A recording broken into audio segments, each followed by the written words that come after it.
Hello, everyone. It's great to walk with you again. Today, while we walk, I'll summarize an incredibly compelling story about horrific transformation and the duality of human nature. The Strange Case of Dr. Jekyll and Mr. Hyde by Robert Louis Stevenson. This is the origin of all stories about split personalities and the dark side within us. Do you believe that inside each of us, a monster exists? Dr. Henry Jekyll, a virtuous and honorable man, created a potion to separate the good and evil within himself. But he never imagined that the evil side, in the form of the violent Edward Hyde, would slowly seize control.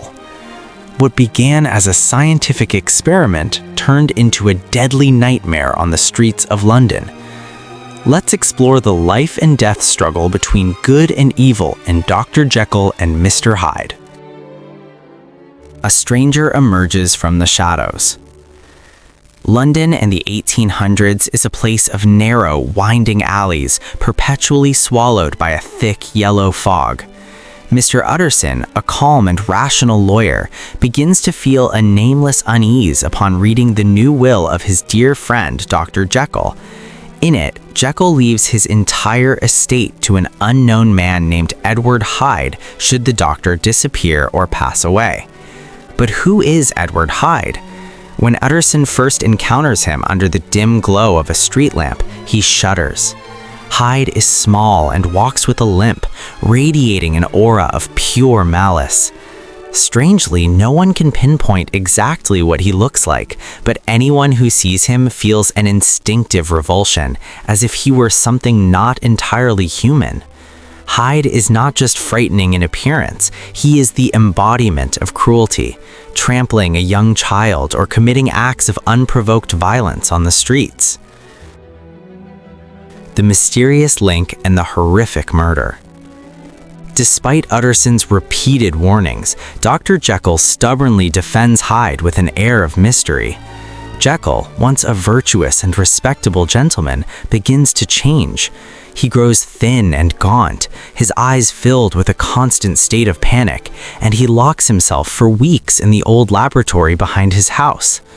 The horror reaches its peak on a moonlit night when Edward Hyde used a heavy wooden cane to beat Sir Carew, a distinguished gentleman, to death in the middle of the street for no reason at all. The police find the broken cane at the scene. It was a gift from Utterson to Jekyll. Hyde vanishes like a ghost into the air, leaving Jekyll in a state of total collapse, swearing he has severed all ties with the murderer. Tearing back the veil, the mad experiment. The horrific truth only emerges through Jekyll's final confession. It turns out that Jekyll had always struggled with the dark desires in his heart. Driven by a longing to separate his good and evil sides so he could live in peace, he brewed a special chemical. Upon drinking it, he transformed both body and soul into Edward Hyde, a man who could freely commit any crime without tarnishing the doctor's illustrious reputation. But a game with the devil always comes with a price. Jekyll realized he was wrong.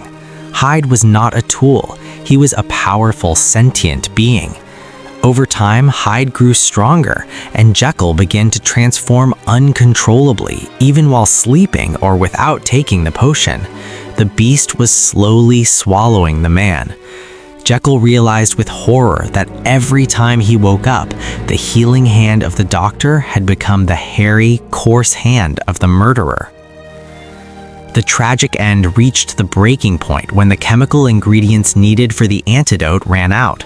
New batches failed to work, and Jekyll painfully understood that the original salt he used contained an impurity, and that impurity was the secret key to the transformation.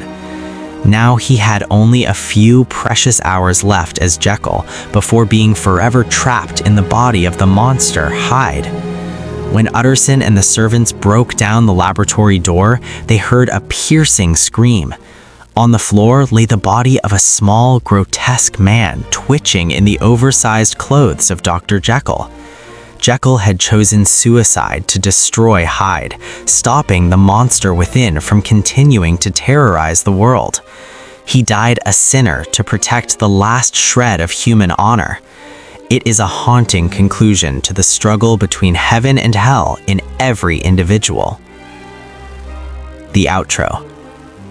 Dr. Jekyll wanted to separate evil to be free, but instead he became its slave. This story is a warning. If we nourish our dark side, one day it will turn around and consume us. What do you think of Jekyll's actions? Was it scientific curiosity or pure selfishness? And with that question, our walk also ends here. Thank you for walking with me to the end of the journey, and see you again soon in another adventure with so many more amazing books and stories.